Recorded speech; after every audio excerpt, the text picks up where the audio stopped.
పాపని తీసుకువచ్చి అందరి ముందు నిజాన్ని బయటపెట్టి రుద్రాణిని అరెస్టు చేయించి మినిస్టర్కి షాక్ ఇచ్చిన తులసి, కావ్య అయితే తన పాప కోసం నిజాలు తెలుసుకోవడానికి బయలుదేరుతుంది. ఇక తను అనుకున్నట్టు నిజం తెలియకపోవడంతో గుడికైతే వస్తుంది. స్వామి, నా బిడ్డని ఎక్కడున్నా నాకు తెలిసేలా చేయి స్వామి, ఈ తల్లి బాధని అర్థం చేసుకో. నేను ఏం పాపం చేశానని నా బిడ్డని నాకు పురుట్లోనే దూరం చేశావు?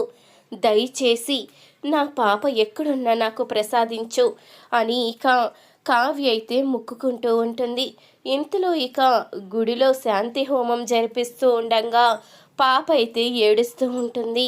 అది చూసిన తులసి అయితే కావ్య దగ్గరికి వచ్చి ఒక్కసారి పాపని ఎత్తుకుంటారా అని కావ్యకి ఇవ్వంగానే కావ్య అయితే ఆ పాపని ఎత్తుకోగానే కావ్యకి ఏదో తెలియని సంతోషం, ఆనందం కలుగుతుంది. అది చూసిన రుద్రాణి అయితే ఇదేంటి, పాపని దీని చేతిలో పెట్టారు, ఇప్పుడు అది ఖచ్చితంగా గుర్తుపట్టేస్తుంది. అది గనుక గుర్తుపట్టి దాని పాపని తెలుసుకుందో ఆ దేవుడు దిగొచ్చినా కానీ ఆ పాపని ఇచ్చే వరకు అది వదిలిపెట్టదు. మనం ఇప్పుడు చాలా పెద్ద ప్రమాదంలో పడతాము అంటూ రుద్రాణి అయితే మినిస్టర్తో చెప్తూ ఉంటుంది. ఇంతలో మినిస్టర్ అయితే ఏంటి తులసి, పాపని ఎవరికి పడితే వాళ్ళకి ఇచ్చేయడమేనా? ఆవిడెవరో తెలియకుండా పాపని అలా ఇచ్చేసావేంటి అని అడుగుతూ ఉంటాడు. అయ్యో, ఆవిడ కూడా ఒక కన్న తల్లే అని అనిపిస్తుంది. మొహం చూడగానే ఎవరు ఎలాంటి వాళ్ళో చెప్పేయొచ్చండి. ఆవిడ చాలా మంచి ఆవిడలా కనిపిస్తుంది. అయినా మన పాప కూడా ఆవిడ ఎత్తుకోగానే ఏడుపు ఆపేసింది చూడండి అంటూ ఇక చెప్పంగానే అప్పుడే ఇక తులసి అయితే కావ్య దగ్గరికి వస్తుంది. పాపనివ్వండి అనగానే ఈ పాప నా పాప అంటూ కావ్య అయితే చెప్తూ ఉంటుంది. ఏంటండి, ఎత్తుకోమని ఒక 5 నిమిషాలు ఇస్తే నా పాప అంటున్నారు అంటూ అడుగుతూ ఉంటుంది తులసి. నిజమండి, ఈ పాప నా పాపే. మీ పాప నా దగ్గరుంది. మీ పాపకి హార్ట్ ప్రాబ్లం ఉంది.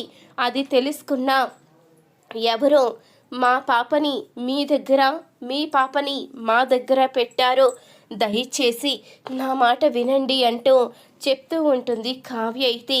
ఇంతకు ముందే ఆయన చెప్పారు, ఎవరి చేతుల్లో పడితే వాళ్ళ చేతుల్లో పాపని పెట్టకూడదు, ప్రమాదమని. మిమ్మల్ని చూస్తూ ఉంటే నాకు చాలా మంచి వారిలా కనిపించారు. ఆవిడ అలాంటిది కాదు అని చెప్పాను. చెప్పినందుకు నా నమ్మకాన్నే పోగొట్టుకున్నారు. మీరు ఇలా మాట్లాడతారని అస్సలు అనుకోలేదు. పాప అంటే నాకు ప్రాణం. తనని మీ పాప అంటే నేను ఎలా సహిస్తాను అనుకున్నారు అంటూ తులసి అడుగుతూ ఉండగా, చెప్పాను కదా పాపని చేతుల్లో పెడితే ఇలాగే ఉంటుందని. ఎవరమ్మా నువ్వు? మా పాపని నీ పాప అంటున్నావు అంటే నేను ఒక మినిస్టర్ని అని తెలుసుకుని మా పాపని నీ సొంతం చేసుకుంటే మా ఆస్తులన్నీ నీ సొంతం చేసుకోవచ్చని ప్లాన్ చేస్తున్నావా అంటూ మినిస్టర్ అయితే అడుగుతూ ఉంటాడు. అప్పుడే డాక్టర్ అయితే తప్పించుకుని ఆ గుడికి అయితే వస్తాడు. ఇంతలో ఇదంతా చూసి తులసినైతే కలుసుకుంటాడు. లేదమ్మా, ఆవిడ చెప్పింది నిజమే. మీకు పుట్టిన పాపను వాళ్ళ దగ్గర, వాళ్ళకి పుట్టిన పాపను మీ దగ్గర మార్చేసింది మీ భర్తేనమ్మా. నీ పాపకి హార్ట్ ప్రాబ్లం ఉంది. ఆపరేషన్ చేస్తే చచ్చిపోతుంది, ఆపరేషన్ చెయ్యకపోయినా చచ్చిపోతుంది అన్న ఉద్దేశంతో పాపని మార్చేశారమ్మా. నీ పాప ఇప్పుడు వాళ్ళ దగ్గరే ఉంది.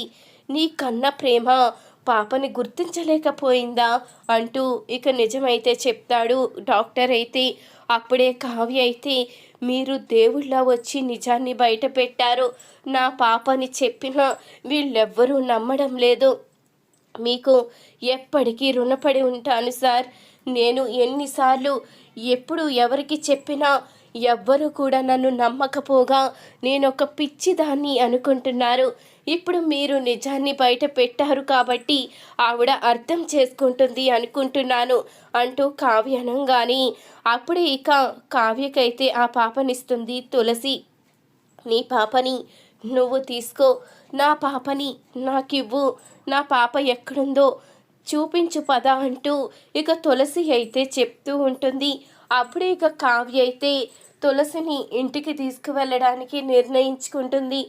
ఇంతలో మినిస్టర్ అయితే ఏంటిదంతా, ఎవరో ఏదో చెప్తే నమ్మేయడమేనా, ఈ పాప మన పాపే అంటూ అనంగానే ఇక మీరు ఆపండి, మీరు చేసిన మోసం చాలు, ఇప్పటికీ అబద్ధాలాడితే నేను సహించలేను, నా పాపని నేను తెచ్చుకోవాలి అంటూ ఇక తులసి అయితే కావ్య కూడా వెళ్తుంది.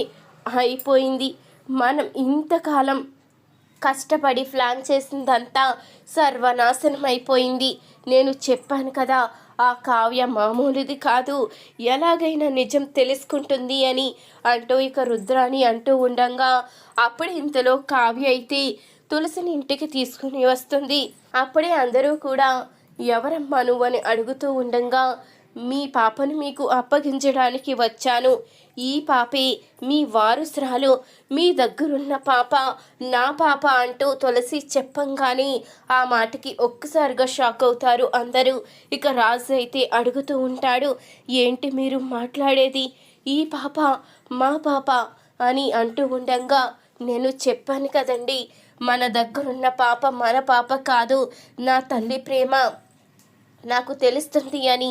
మీరు ఎవ్వరూ కూడా నా మాట వినిపించుకోలేదు, నా మనసు చెప్పిందే నిజమైంది, ఈ పాపే నా పాప అంటూ ఎంతో సంతోషంగా పాపని రాజు చేతిలో అయితే పెడుతుంది. రాజు కూడా పాపని ఎత్తుకోగానే ఎంతో ఆనందం కలుగుతుంది రాజుకైతే. అవును కావ్య, నువ్వు చెప్పింది నిజమే, మన పాపను ఎత్తుకుంటే ఆ ఫీలింగ్సే వేరుగా ఉన్నాయి అంటూ రాజు అయితే చెప్తూ ఉంటాడు. ఇక ఇంట్లో అందరూ కూడా మమ్మల్ని క్షమించు కావ్య, నువ్వు చెప్తూనే ఉన్నావు, మేమే అర్థం చేసుకోలేదు, మేమే నువ్వు పిచ్చిదానివని ఇలా ఏదో రాద్ధాంతం చేస్తున్నామని అనుకున్నాం తప్ప ఇంత జరిగిందని అస్సలు అనుకోలేదు అంటూ అందరూ కూడా చెప్తూ ఉంటారు. ఇదంతా జరగడానికి మీ ఇంటి మనిషి రుద్రాణి గారే కారణం, ఈ పిల్లల్ని మార్చేసింది ఆవిడే అంటూ ఇక చెప్పంగానే అందరూ కూడా కోపంతో రగిలిపోతూ ఉంటారు. ఆ రుద్రాణికి ఎంత చేసినా బుద్ధి రాదు, ఎన్నిసార్లు చెప్పినా తన బుద్ధి మాత్రం మార్చుకోదు అంటూ అనంగానే తన బుద్ధి మారేలా నేను చేస్తాను, ఇప్పటి వరకు మీరు తను ఏ తప్పు చేసినా పట్టించుకోలేదు కాబట్టి తను ఇంత దుర్మార్గానికి తయారైంది, నేను తనకి బుద్ధొచ్చేలా చేస్తాను అంటూ ఇక తులసి అయితే రుద్రాణినైతే అరెస్ట్ చేయిస్తుంది. అప్పుడే ఇక మినిస్టర్ అయితే అడుగుతూ ఉంటాడు, ఏంటి తులసి ఇదంతా, ఎందుకు ఆవిడ్ని అరెస్ట్ చేయించావు, మన కోసం ఎన్నో చేసిన అలాంటి ఆవిడ్ని అరెస్ట్ చేయించడం ఏంటి అంటూ అనంగానే మన కోసం ఎన్నో చెయ్యలేదు, ఆ కుటుంబం మీదున్న పగతో ఆ పాపని దూరం చేసి ఆ కుటుంబాన్ని నాశనం చెయ్యాలన్న ఉద్దేశంతోనే ఇదంతా చేసింది తప్ప మీకు సహాయం చేయడానికి కాదు. మీరిదేది తెలుసుకోకుండా ఆవిడ మీకేదో సహాయం చేస్తుందని అలాంటి దానితో కలిపి మీరు కూడా తప్పు చేశారు, ఇలాంటి తప్పుని నేను సహించలేను, నా పాప ఆరోగ్యంగా లేకపోయినా నా కడుపున పుట్టిన బిడ్డని నాకు దూరం చేసి ఇంత శిక్ష విధిస్తారని అనుకోలేదు. నేను కూడా మీకొక్క మాట చెప్తున్నాను, ఇంకెప్పటికీ నా మొహం మీకు చూపించను, నేను మిమ్మల్ని క్షమించను, నా పాపని తీసుకుని వెళ్ళిపోతున్నాను అంటూ తులసి అయితే మినిస్టర్కి షాక్ ఇస్తుంది. ఈ వీడియో కనుక మీకు నచ్చినట్లయితే తప్పకుండా ఒక లైక్ చేయండి, మా ఛానల్ని సబ్స్క్రైబ్ చేసుకొని పక్కనే ఉన్న గంట సింబల్పై ఆల్ అని క్లిక్ చేయండి. అప్పుడే మేము పెట్టే ప్రతి వీడియో మీరు మిస్ కాకుండా చూసేవచ్చు.